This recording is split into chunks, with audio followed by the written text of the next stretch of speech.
விவசாய நண்பர்களுக்கும் இனிய வணக்கம். இப்போ நம்ம என்ன பார்க்க போகிறோம் அப்படின்னா மூலிகை பூச்சி விரட்டி. நம்முடைய நோக்கமே பூச்சி அழிக்கிறது இல்லை, பூச்சியை பயிரிலிருந்து வெளியே விரட்டக்கூடியது.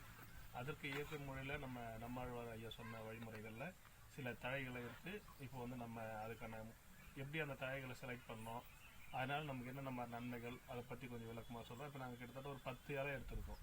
இப்போ அந்த 10 இலையை எப்படி எடுத்திருக்கோம் அப்படின்னா 1 கிலோ வீதத்தில் ஒவ்வொரு இலையும் செலக்ட் பண்ணியிருக்கோம். அது என்னென்ன இலை அப்படின்னு பார்த்தீங்க அப்படின்னா ஃபஸ்ட்டு வந்து அந்த நொச்சி, அந்த இலை மட்டும் பார்த்துக்கலாம். இது வந்து நொச்சி இலை 1 கிலோ, வேப்பலை 1 கிலோ, அரளிக்கொட்டை இலை அது வந்து 1 கிலோ. இந்த பக்கம் பார்த்தீங்கன்னா காட்டாமணக்கு 1 கிலோ, மூமத்தன் இது வந்து 1 கிலோ,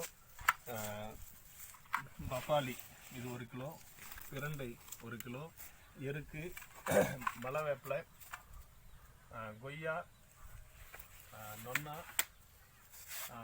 இது போல் வந்து இது இலை பேர் தெரியல. இது எதுக்காகன்னா அந்த ஸ்மெல் வரும், அதுக்காக இந்த இலையை வந்து நாங்கள் பயன்படுத்துகிறோம். அதுக்கடுத்து பார்த்தோம்னா தும்பச்செடி.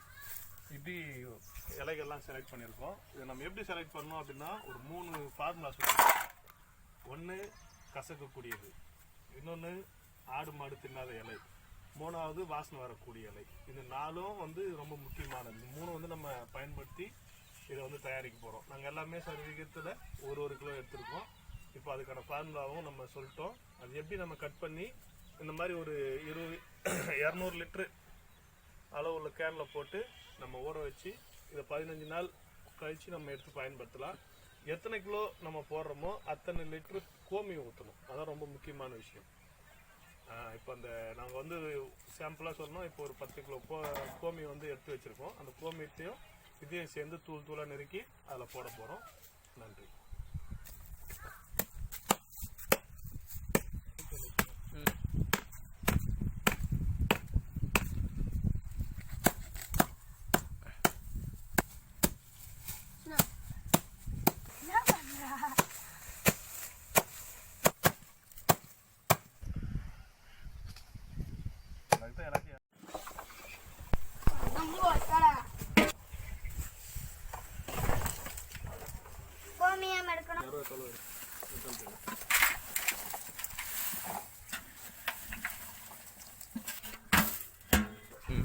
இப்போ நம்ம என்ன செய்கிறோம் அப்படின்னா நம்ம சேகரித்து வச்ச 10 லிட்டரு கோமியம்.